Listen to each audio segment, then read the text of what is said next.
એક ગામમાં એક સુંદર તળાવ હતું.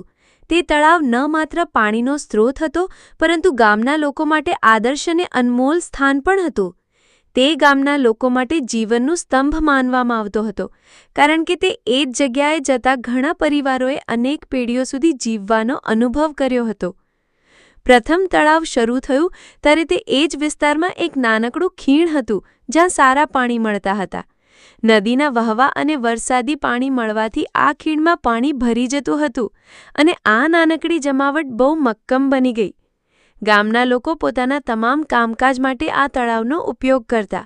પશુપાલન માટે પાણી, ખેતી માટે પાણી અને સૌથી અગત્યની બાબત જીવન માટે પાણી. ગામના બાળકોએ ત્યાં નિર્વિરાસ રમતો રમતા અને વૃદ્ધોએ એ જ ખાને શાંતિથી બેસી થોડી વાતો કરતા. કોઈ દિવસ જ્યારે વરસાદ ન પડતા તો તળાવમાં પાણી ઘટી જતું અને લોકો ચિંતિત થઈ જતા. ત્યાં એક એવો પયાયોજક પણ હતો જેમણે તળાવ માટે એક યોજના બનાવી. તે વ્યક્તિ ગામના બધા લોકોને સમજાવતો હતો કે તેમણે પાણી સાચવવું જોઈએ. વર્ષોથી તળાવ એટલો મજબૂત અને મોટેભાગે ખૂબ જ જળયુક્ત રહ્યો કે દરેક નવું પેઢી તેને સાચવવા અને સંભાળવા માટે પરેશાન થયો. આ રીતે તળાવ એક વાર્તા બની ગયો, જે આજ સુધી લોકોના જીવનનો અભિન્ન અંગ છે.